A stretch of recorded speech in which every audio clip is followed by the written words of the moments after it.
chapter 3 is a fascinating chapter which helps the ordinary person evolve spiritually while worldly things go on. So you don't have to change anything about you. You continue with your profession, your work, whatever it is, your family. Everything remains as is. What changes is the attitude. So once the attitude changes, then everything changes. And then you achieve 3 things: material prosperity, success in the world, internal happiness, and you grow into a towering personality.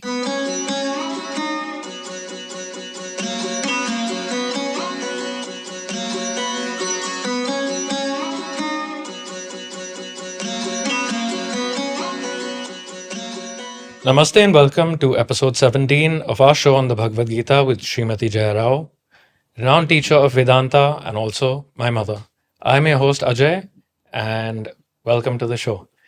Jayaji, one of the things that, I think I struggle with, and I'll speak on behalf of, I think, many of the listeners, is maintaining a spiritual focus, right? So many times, we'll wake up in the morning and I'll say to myself, I'm going to stay calm today. And just before lunch, I'll get an email that'll just completely throw me off and that shatters my entire aura of calm. So, on a practical basis, why is it that we're not able to keep that promise? How can we do this better? How can we maintain our focus better? See, it's like this. Your spiritual level or development is inversely proportional to your dependence on the world. So, let's say you're at 45%. Then up to 45%, whatever happens, doesn't topple you. You're able to maintain focus or be objective or calm. But above that, beyond that, you get affected. So we must understand that whatever has happened beyond our level. But we can make an effort, at least after getting involved and after getting, thrown off balance. We can try and regain that balance as quickly as possible. In other words, bounce back to that peace as quickly as possible by using your intellect and analyzing, why am I getting upset? These things happen in the world. But ultimately, it's a function of how involved you are in the world. So we are involved in certain areas more than in other areas. And that is where you need to apply yourself. So what it takes is, I would say, symptomatic relief, where you maybe before the day you kind of prepare yourself that this may happen, and so I must be prepared for it. Long term is where you regularly study.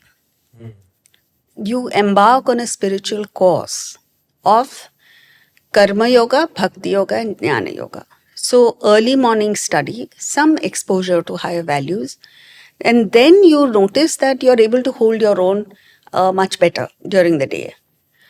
Another very important factor is during the day when you're working, one must work with the attitude of service, where your foundation of work is, what can I do for you, rather than what can I gain myself.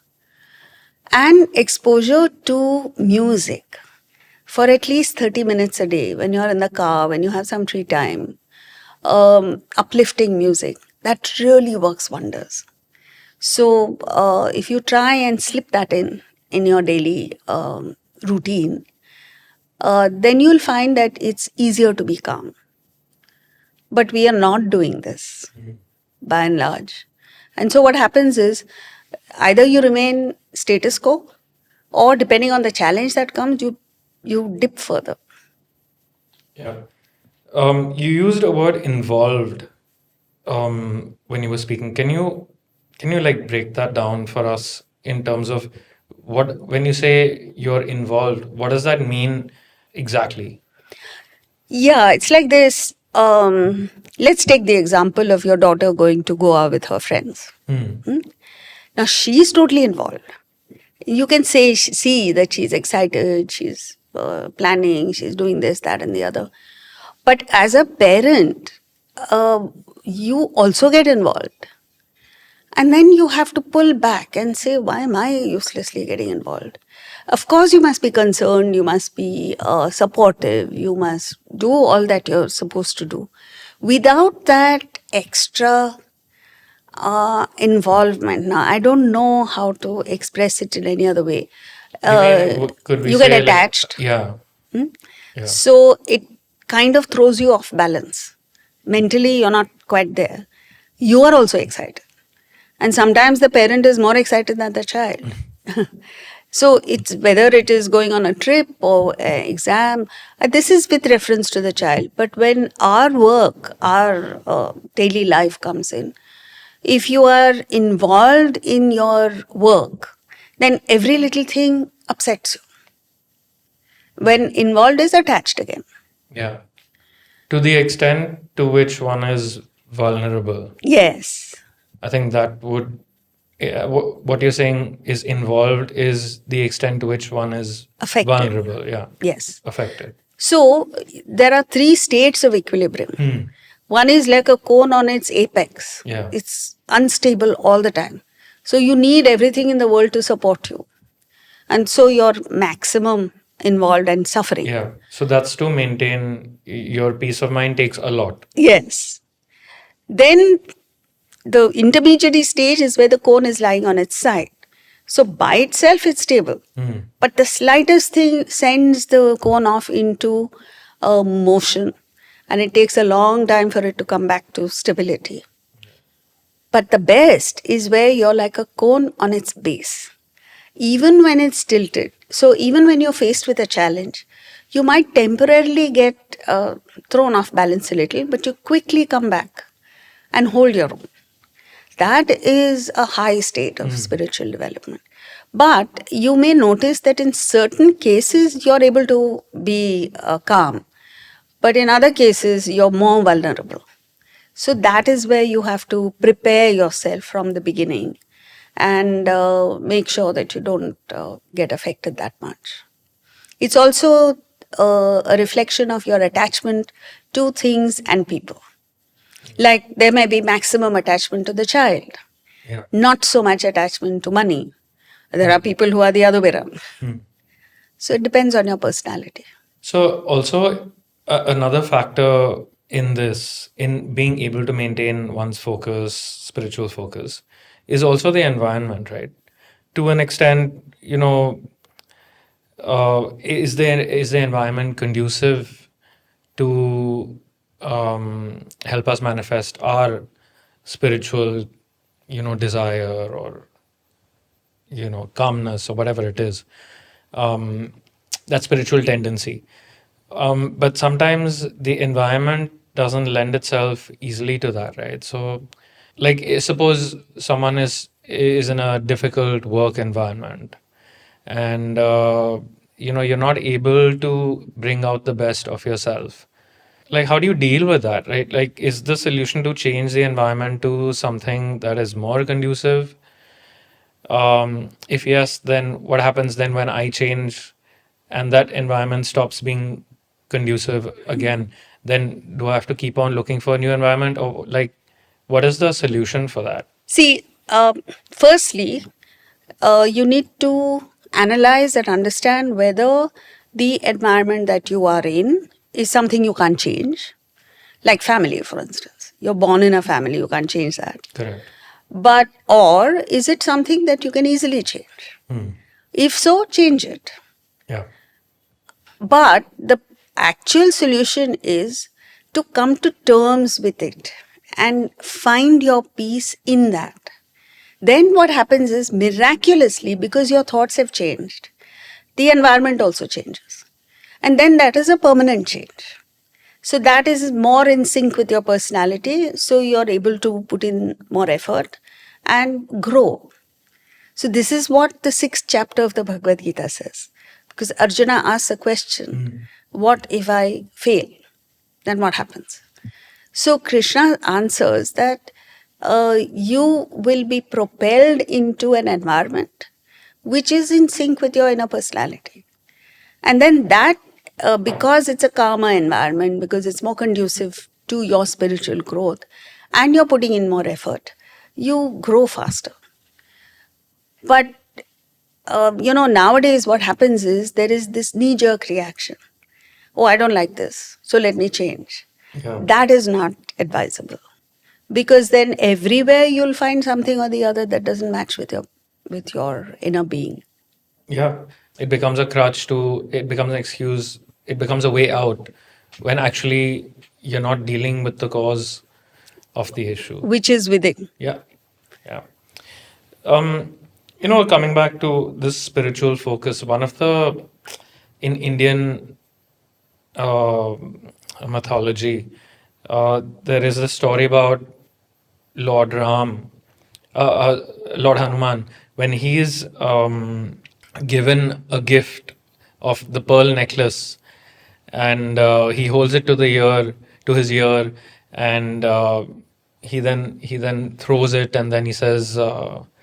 And Because when it someone does. asks him, why did you throw away such a valuable, uh, you know, necklace? I think this is after Ram defeats Ravan and returns to the kingdom, right? And then he says, it didn't say Rama Rama. So I think that's a beautiful example, isn't it? Of spiritual focus, of dedication, and what it really takes to achieve spiritual excellence, or even in the world, right? Yes. See, Hanuman is an excellent example of how an ordinary person can transform into an extraordinary person with just focus. And it's portrayed so beautifully. Like Hanuman is supposed to be of monkey origin. A monkey and the human mind have two traits in common. They are constantly shifting from place to place, restless, and even at one point, it oscillates. Now, this mind, once it is given a point of focus, like Hanuman met Ram, and that's it. His focus shifted from all these things. He became single pointed. So he lost his kula trait, means the family trait of being restless, and became single pointed. And that gave him so much power. So all the stories are about Hanuman's power, quite a few. Yeah. And how he played a stellar role in the battle against Ravana. So the story you're talking about is they had a celebration after the war, after winning the war. Yeah. And since Hanuman played a stellar role, they gave him a necklace of precious gems. So he took it out, put it to his ear. It did not say Ram. He threw it away. So that kind of single-pointedness, perseverance, consistency of purpose, if anybody has in any field, material or spiritual, Yeah. by God, you'll achieve success. Yeah. But we don't have it because we are operating on the mind and we don't have a powerful intellect. We don't have this powerful goal that helps us to become centered. Yeah. So look at what happened to Hanuman. Now, not only are people worshipping Rama, but they're worshipping Hanuman independently. Yeah. So that is the status that you achieve. You become like Rama. Yeah, absolutely. That now takes us to our study of the Gita. And today we're starting on chapter 3. So, shall we begin with the invocation? Sure. Om Sahanavavatu Sahanau Bhunaktu Sahaviryam Tejasvinavadhitamastu ma vidvishavahai. Om Shanti, Shanti, Shanti. Can you give us an overview of what chapter 3 has in store for us? Yes, chapter 3 is a fascinating chapter which helps the ordinary person evolve spiritually while worldly things go on. So you don't have to change anything about you. You continue with your profession, your work, whatever it is, your family. Everything remains as is. What changes is the attitude. So once the attitude changes, then everything changes. That's what we were just talking about, right? Yes. The environment. And then you achieve three things: material prosperity, success in the world, internal happiness, and you grow into a towering personality. This never happens with only material pursuits or only doing MBA or PhD. You don't get that. You don't get that overall thing. So in the world, you find either people are materially prosperous, and even that, only a few, or people are happy. Yeah. So the prosperous people are not happy, and the happy people are not prosperous. And spiritual growth is a far cry. So here is something, a pathway which integrates all three. Yeah. And you don't have to wait till after death. You don't have to wait for many, many years. As you make that effort, you actually you benefit from it. You see the rewards. So this is a very, very practical chapter, and therefore one of the most popular chapters of the Gita. Yeah. And especially because it centers around karma and action, which is what All of us the are world, doing. all of us are engrossed in. So we'll get to verses 1 and 2 now. In verse 1, Arjuna says, O Janardana, protector of people, why do you prescribe this violent action if you think knowledge is superior to action, O Keshava, killer of Keshi? In verse 2, Arjuna continues with the question. He says, You confuse my intellect with your seemingly contradictory words. Tell me decisively that one path by which I can achieve the highest. So, can you explain why this confusion is there in Arjuna's minds? And I'm sure it's there in our minds too, as fellow seekers on the path. Yes. He has a valid point. Arjuna has a valid point, because throughout chapter 2, chapter 2 is titled The Yoga of Knowledge. Yep. He has expounded on the highest knowledge. Like Atman is inside you, and so on and so forth. And then he tells him, fight the war. So it's a huge contrast. Yeah. On the one hand, you're killing people for apparently personal glory. And on the other hand, you're saying Atman is everywhere, and so on and so forth. So anybody would be confused. So that's the first verse. But Arjuna hasn't understood that it is not the action that matters, it's the attitude behind the action that matters. Right. Because that is what Krishna is talking about. And in the second verse, a warrior is not into analysis. He follows orders to the T, and it is up to the general or whoever the commanding officer is to decide whether to act or not, whether to fight or not, all that. So he's confused. On the one hand, Krishna says this thing, knowledge. On the other hand, Krishna says act. So he's saying, you confuse me. Yeah. Because this is not a warrior's role. Warrior will just say, like charge, he charges. Withdraw, he withdraws. Yeah. So that's why he's confused. And look at the words he uses, seemingly confusing words. So he acknowledges that it is not Krishna's confusion, it is his confusion. Right. And then tells him very clearly, tell me one decisive path. So now Krishna then answers in verse 3, but we'll just take a look at the background. All of us go through 3 transactions in life. We receive stimuli from the world. We see, hear, smell, taste, touch. These stimuli are conveyed to the sense centers in the mind, where there is a reaction between the stimulus and the desire of the mind.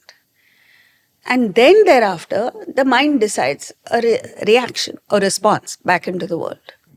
So there is the receipt of stimuli, the reaction at the level of mind and intellect, and response back into the world. Yeah. Now what happens? There are 2 distinct kinds of people. one with lots of desires. So let's say now the IPL is going on, you're watching it on TV, there's the commercial break, all kinds of commercials come. You see, and you and the family are all watching. So you see a commercial of a new car that is launched. You have a desire for car. Immediately there's a reaction in your mind. And you say, I need to test drive. Let's test drive this car. Yeah. And the response is you actually go and test drive. Similarly, if you have many desires, you are reacting and responding to almost every stimulus that enters you. Yeah. So the bulk of your life revolves around action. Yep. Now let's take a person who has very few desires. He sees the commercial, it enters the mind. Because there is no desire, there's no reaction. And therefore no response. So what happens to a person with less desires is his personality revolves around mere perception. So he just takes in the world and it dies there because he doesn't have desire. Yeah. So The now, stimulus dies, I mean. sorry, the stimulus dies Yeah. there. So now, if you turn spiritual, what you have to do is whatever you are already doing, convert it into worship. So an active person converts action to worship, which is karma yoga. Yeah. A contemplative person converts the contemplation to worship. That is jnana yoga. The perception. Perception, Yeah. to worship, which is jnana yoga, Right. path of knowledge. Now, when you understand this, it's very clear. You see it in the world. You know, there are some people who are more withdrawn, contemplative. Nothing seems to trigger a reaction in them. Yeah. And there are others who are constantly jumping, revolved around action. I want this, I want that. So Arjuna belongs to the active category. And so do most of us at some So level. do most people. Yeah. So they have to wait through action, karma yoga. But just because someone is not reacting to a situation it doesn't necessarily mean that he or she may be spiritually inclined, or it could be just tamas, right? It could be just like laziness at some level, or a Yes. lack of awareness.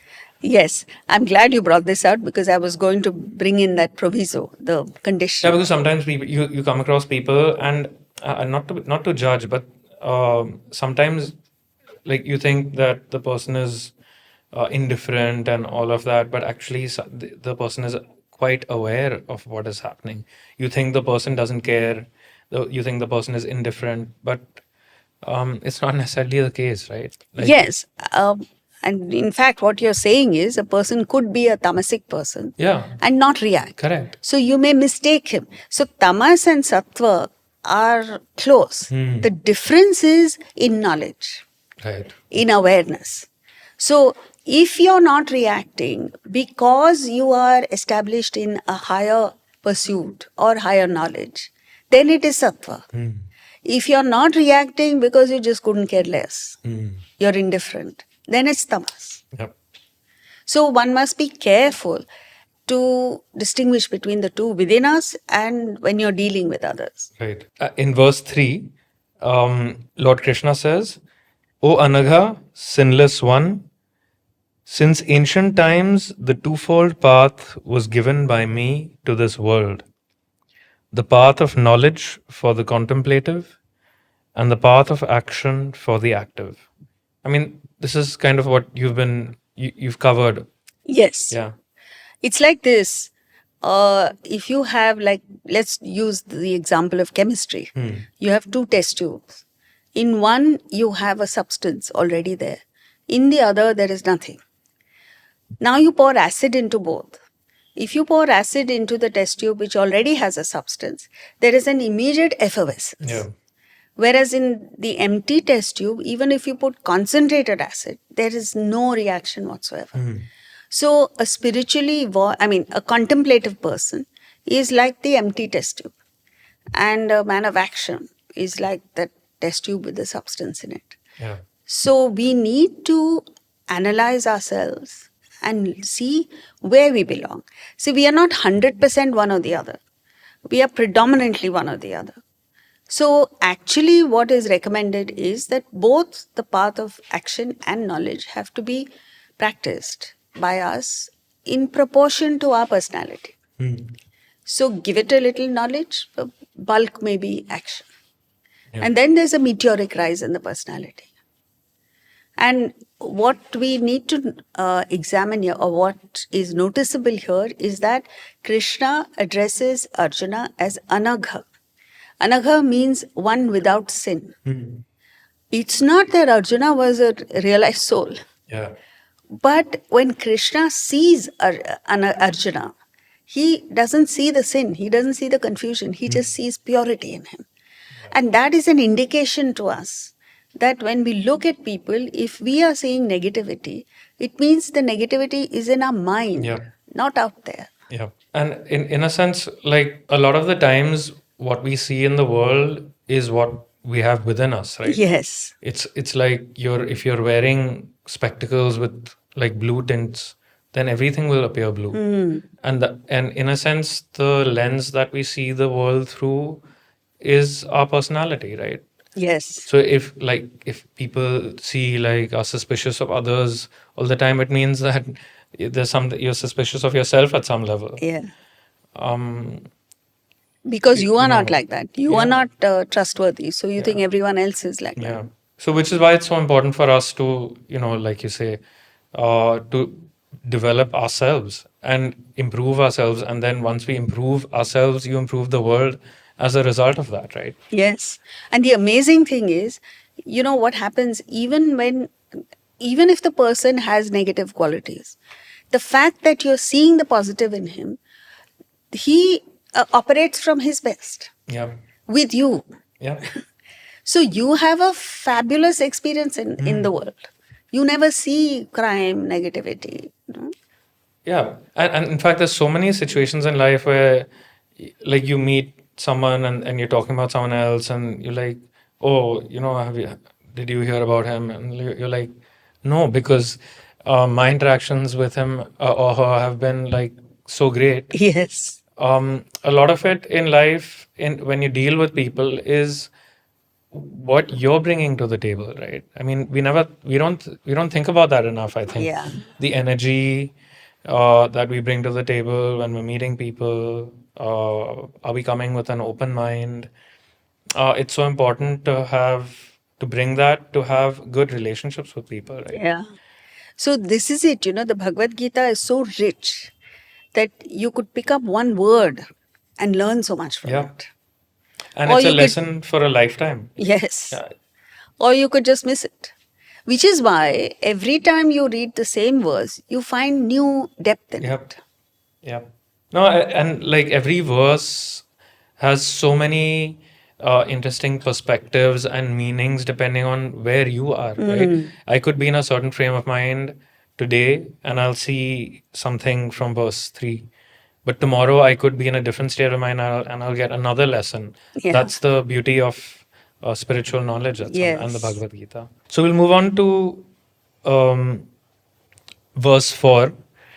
And Lord Krishna says, one does not attain actionlessness by not acting, nor does one obtain perfection by just renouncing. Yes. Verses like this are so confusing. Yeah. So when he says actionlessness, he's not talking about physical action. Actionlessness means desirelessness. Because it is desire that prompts you to act. Yeah. And desirelessness means thoughtlessness. So he traces it back to the origin. Yep. And where does thought come from? Vasana. So what he means by actionlessness is desirelessness, thoughtlessness, vasanalessness, which means the state of realization. Right. So one doesn't achieve the state of realization by what we are doing. Most people Yeah. are either just giving up action, which is what he's referring to. Or the second is by not renouncing existing action. So not taking up fresh action or not renouncing existing action. So these are So the you're two. either in a state of tamas or laziness or lack of awareness, or you're like hyper involved Yes. in everything. So what he's saying is you shouldn't be either of those. You cannot be either of those to achieve No, what he's saying is you can't reach perfection by through just giving up these. action Hmm. or not taking up new action. Yeah. So then he continues later with talking about, first of all, how we approach it wrongly, and then what is the right action.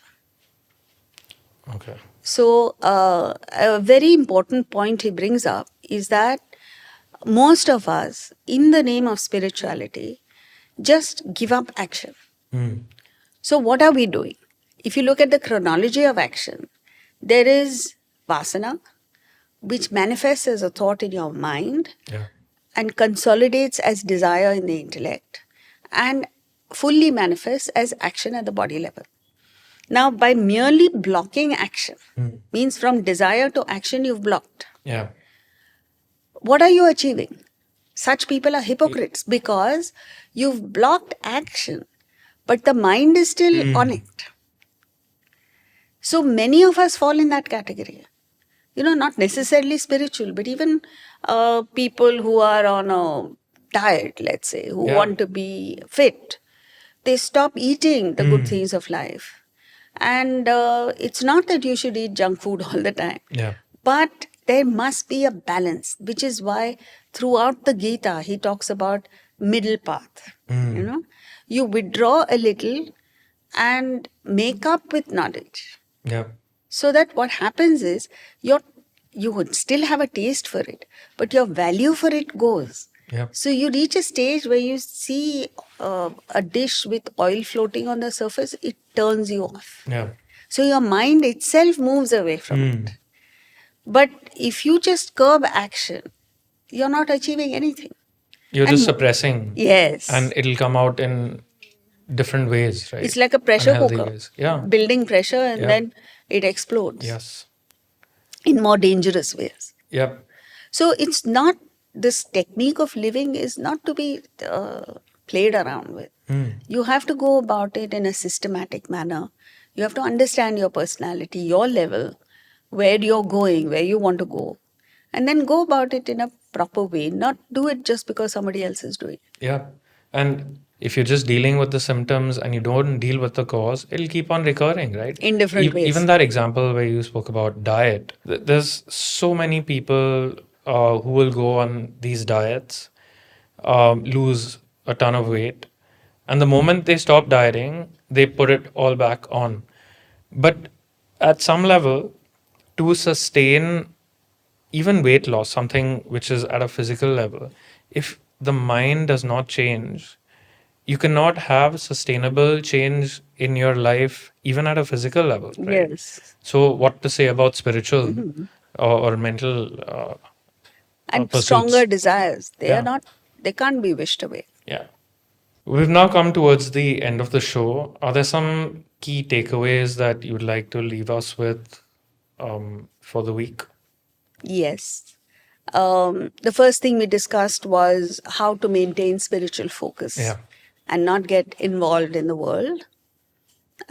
We looked at the chapter of Karma Yoga itself and how it prescribes a unique path by which you evolve spiritually. That means you move inward while outward worldly things get accomplished almost effortlessly.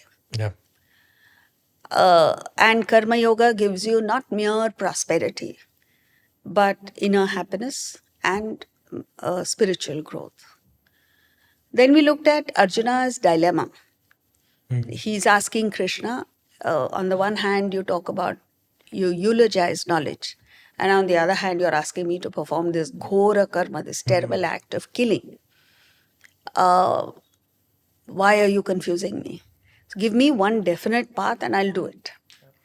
And then we looked at the 3 R's: receipt of stimuli, reaction at the level of the mind and intellect, and response back into the world.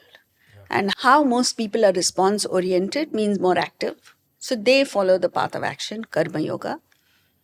A few minority have evolved already. So they are more contemplative, they follow the path of knowledge. And most people need a balance between the two. Then we looked at hypocrites.